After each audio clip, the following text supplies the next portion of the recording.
because of the wind. So my profound apologies if the sound is bad. My name is Dan. I used to paint downtown Raleigh all the time, so to speak, all the time. And then COVID hit and nobody was downtown anymore, so I wasn't either. My career took a big shift, mostly toward wedding paintings. And so I'm back downtown, back in the saddle, back on the road again. Thank you, Willie Nelson. And I've been here all day. Let me show you painting. Let me try to figure out why that is so dark. Forgive me. I had all this set up earlier, I promise.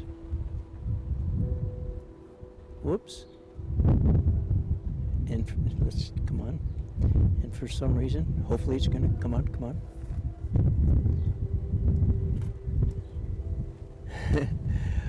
My goodness. So a big part of today's project was to learn how to navigate. That color is terrible, but I'm just going to continue. So I am finished with the acrylics layers. I didn't count them.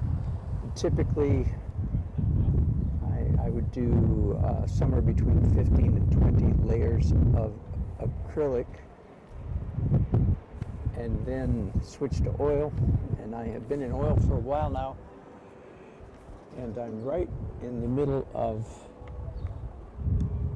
no, near the end of the pencil stage. But let me pick you up for a second and show you the scene, since I'm right here. Sorry for all the shaking. Now, the view that I'm doing is this view, but this morning the light was hitting the front of this building, which is what you see reflected in the painting. And now that I look at that scene right there, that is beautiful. I need to pick up my camera. So I took a picture of it this morning. I need to pick up my camera and take a shot of that, because that's spectacular right there. So let me see, what time is it? You try to remember to come back about 7 o'clock. I usually paint the golden hour like this. That's the most common for me. So it's not certainly not that I haven't painted that kind of view before.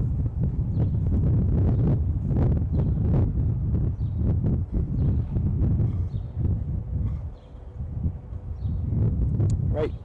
So I'm just going to do a few minutes of broadcasting here. I've been out here since about noon today, and it's been great to be back, as I said, back in the saddle, if you will, or on the road again. But I'm just about out of gas, having painted for about 6 hours nonstop. Okay, so the is done. Here's the next phase. So let me take a second and show you my palette, just for those of you who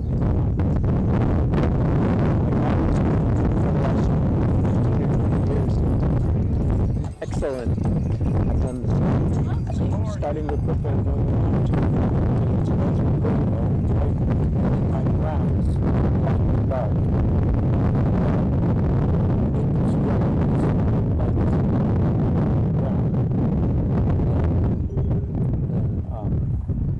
Yellow ochre, oxide red, and raw umber is my color killer color.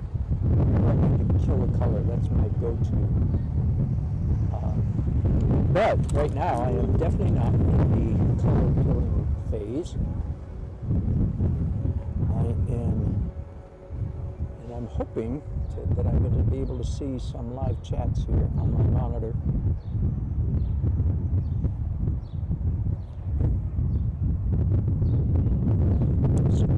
go. There we go. All right. What's this it's waiting for me? Well, maybe I'm not broadcasting at all. Maybe I'm just talking to myself.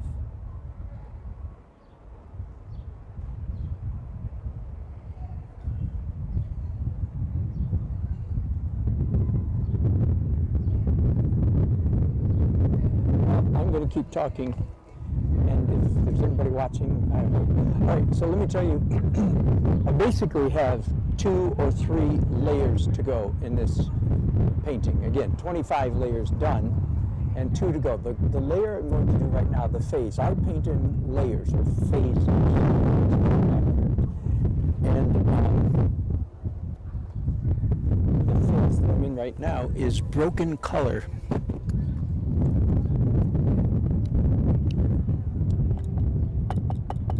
Of the, let's say I do 25 layers, that's just an approximate. Of the 25 layers that I do in a typical painting, about half of them are aimed at capturing the image or realism. About half of them are related to pursuing a realistic effect, realistic rendering, realistic drawing, maybe half. Actually, I think it's probably less than half, but let's call it half. And then the other half of those 25 layers are, as you can imagine, the opposite of realism. The other 25 have to do with line, shape, color, design, value, texture, the elements of design. In other words, I'll talk to you guys for a minute. About half the layers are focused on creating interesting line, interesting shapes, line, shape, design, interesting composition, design, value, interesting values. Got the picture? Interesting, line, shape, color, design, value, texture. In my case, a lot of texture. I am very, very focused on texture in my paintings and color.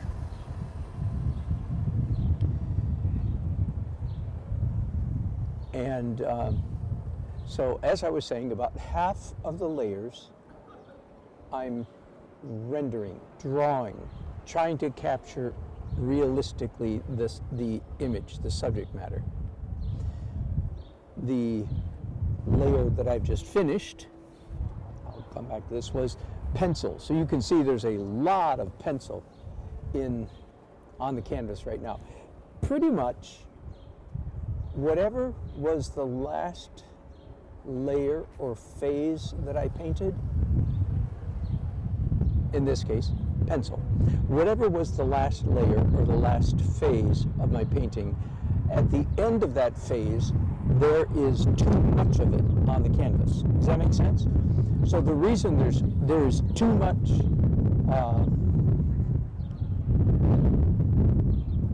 pencil on the canvas right now is because I just finished the pencil layer. Now, it will not stay that way.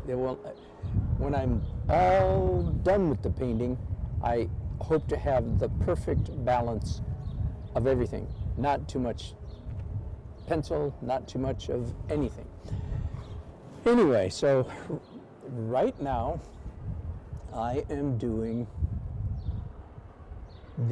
what is called broken. I did not make this up. This is not a Dan Nelsonism.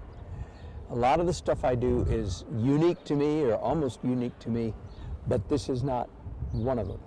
This is broken color.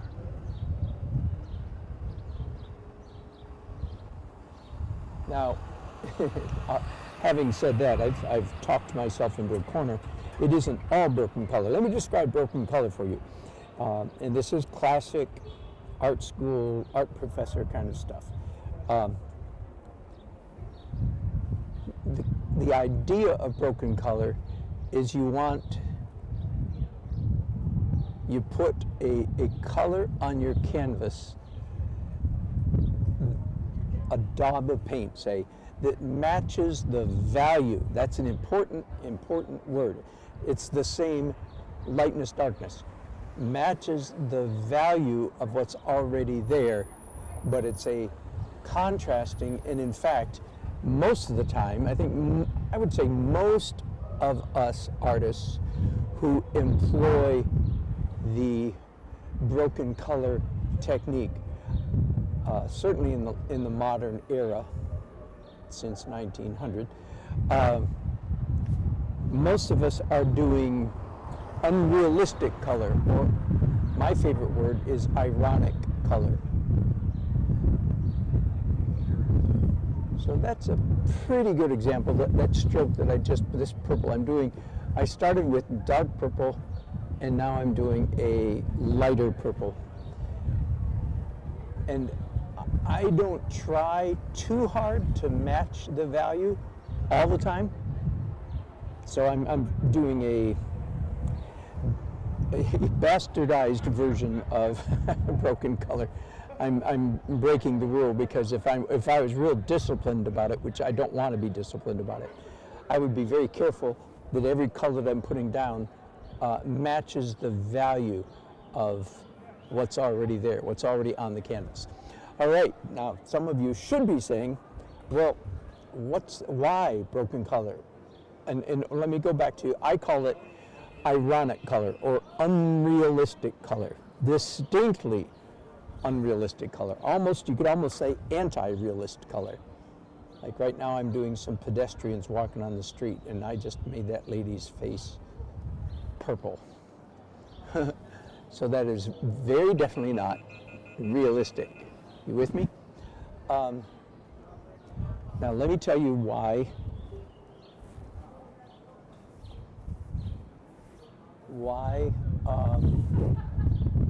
broken color works, why artists employ this technique, why they use this trick. And the reason actually has some pretty good scientific rationale behind it. There are two parts of our brain. I think you could say two parts of our eye. That's not literally true, but two parts of our seeing brain. One part focuses primarily on color. The other focuses primarily on value, light, dark, lightness and darkness. When you have, I'm going to leave purple now. I'm going to pick up some permanent rose without cleaning my brush. So I've got a very purplish red raspberry, you might call it, or fuchsia perhaps, on my brushes right now. And I'm just going to keep on painting. When you have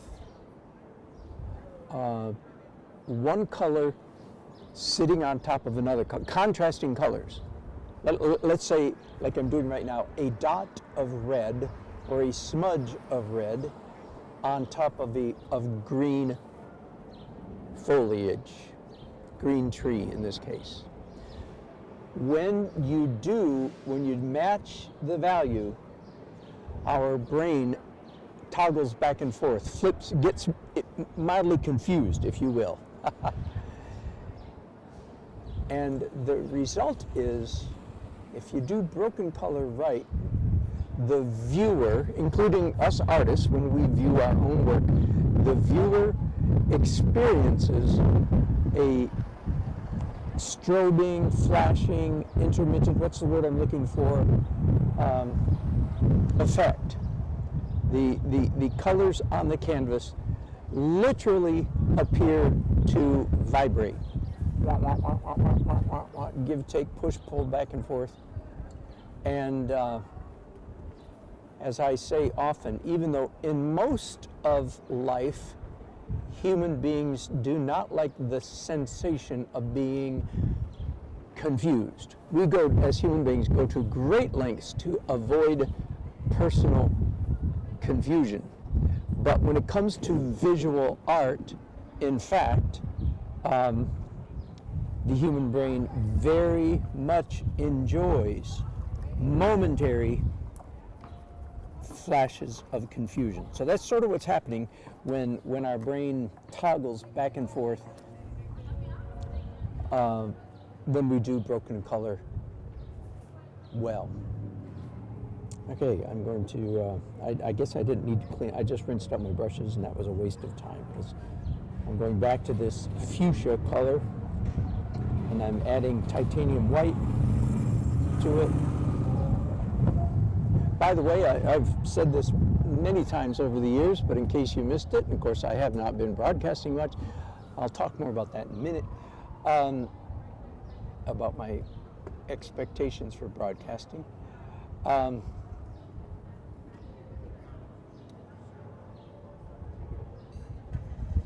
My titanium white for the last 15 or 20 years has always been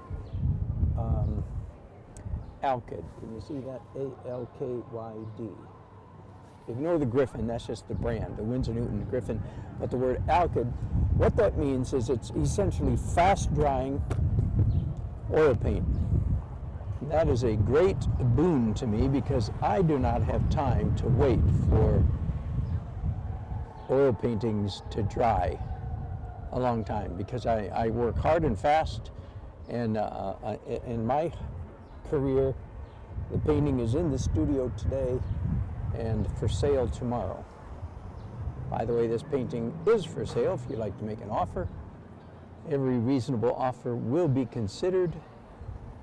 Just go ahead and leave an offer there in the comment section.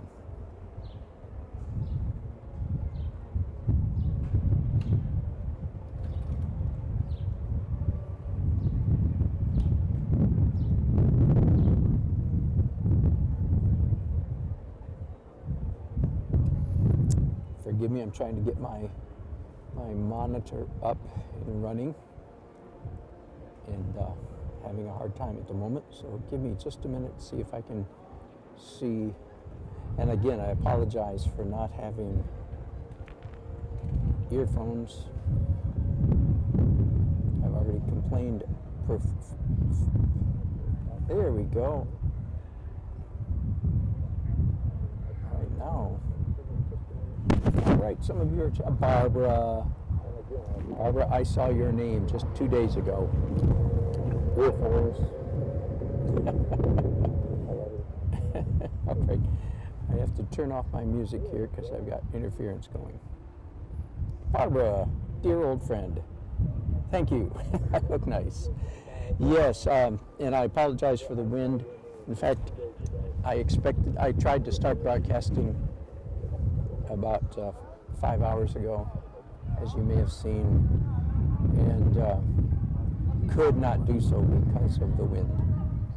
It was solid 20-mile-an-hour winds and gusts to 40.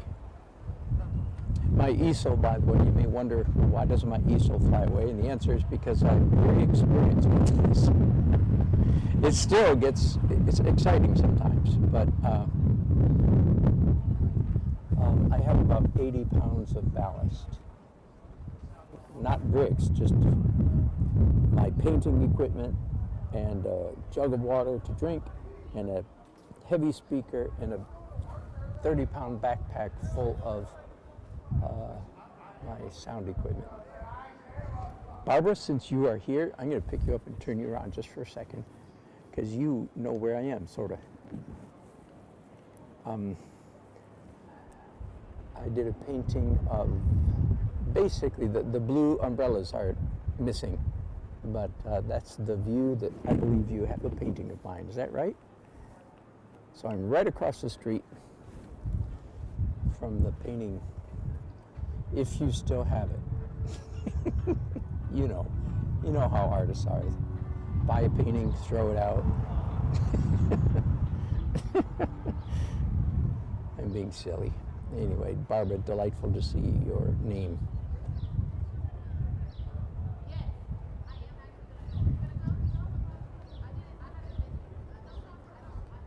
So I am not, again, the wind has died down considerably. And that's the reason I'm able to broadcast at all. But this is a little bit boring viewing, so I don't expect to keep going for a very long time. But let me catch all your comments, which means I have to put on my glasses to read your chats. Uncle 60, some person. What fun, what fun. Over the couch, bless you. What fun, fun, fun. You're sweet, dear artist. Barbara Pask, by the way, is a very excellent artist. And Uncle 60 is a respectable artist as well. Uncle, I use your block of soap for my brushes right there on my easel at home. Think about you every time I do.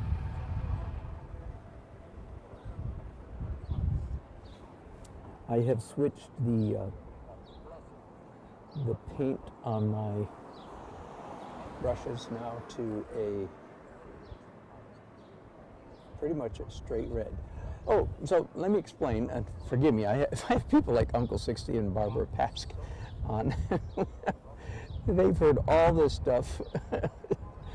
Oh, bless your hearts, you've heard it so many times, but just in case somebody's watching.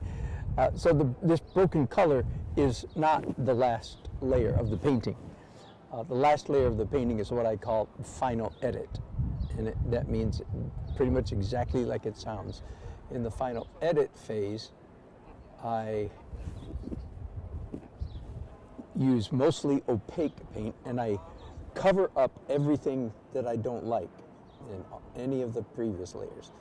So at the end of the broken color layer, there will be too much broken color on the painting. Does that make sense? I already explained that.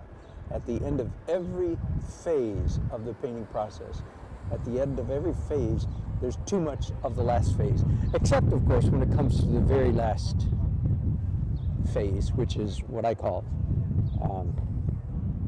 final edit. At that point, it's my job to balance everything. I don't want it too much of anything. And the reason, of course, is because I'm painting in oils, and oils can be applied in an opaque manner, so I can cover up everything I don't like. So there we go. I'm painting with my glasses on, which I don't want to do.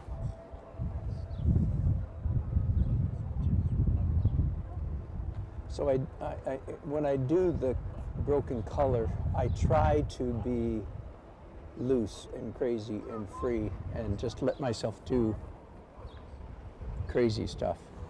It's hard because my personality is not given to, contrary to how it may look, all the wild and craziness in my painting is a learned response. It's not, it's my native tongue, if you will.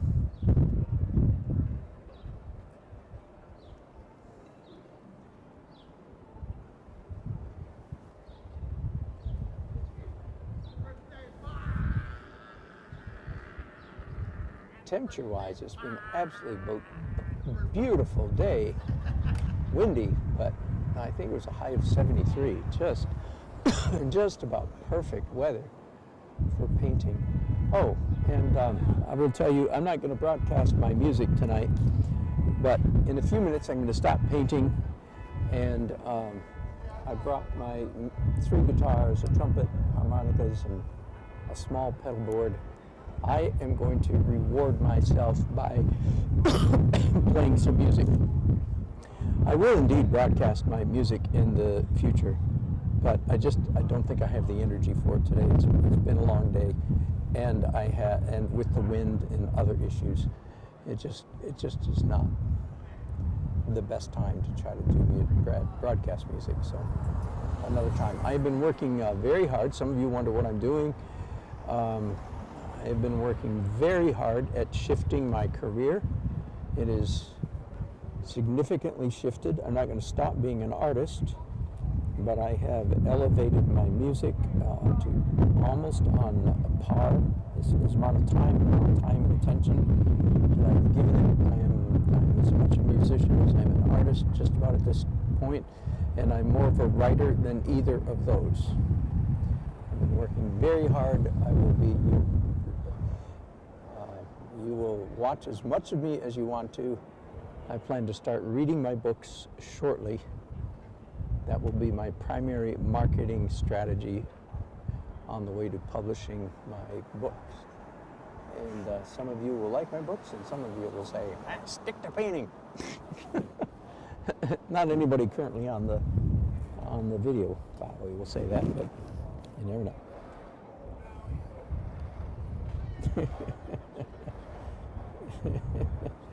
I'm glad you guys can chat over me. I am indeed downtown, as you can hear, and that means all the craziness that sometimes comes with downtown life. Generally speaking, I enjoy the energy of downtown, generally. But it does get crazy sometimes.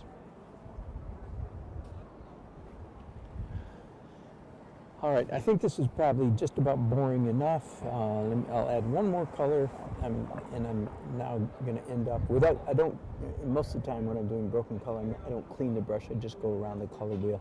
So I've got a pale orange on my brush, fairly light, so there's not a lot of places I can use it. And I am just tired enough this evening that I don't trust my judgment a great deal. So either tomorrow in my studio, no, really probably I will bring this painting back out next week. And I do hope I can broadcast when I do it. I much prefer to finish a painting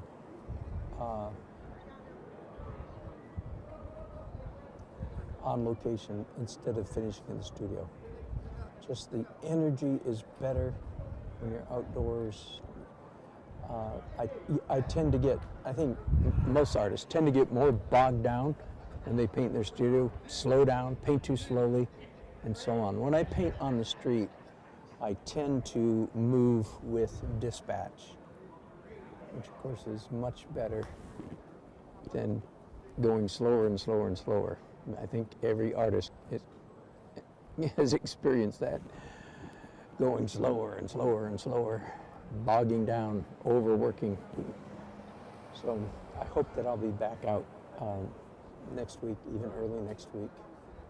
And I hope, again, I'm still working through some technical issues. I won't even tell you how crazy life has been with the broadcasting in recent months, recent years, to tell you the truth. It's a long story, but I'll spare you. Just trust me, it's been quite the journey, quite the learning curve. All right, I am going to stop there. Yahoo! I'll turn around this way and say, hello, old friends. Thanks for watching. And the rest of you who watch this, perhaps some of you later, if you'd like to make an offer, I wouldn't make an offer yet because the painting's too far from what it's going to look like. But feel free. Thanks for watching. I'll see you again, I hope, real soon. Bye-bye.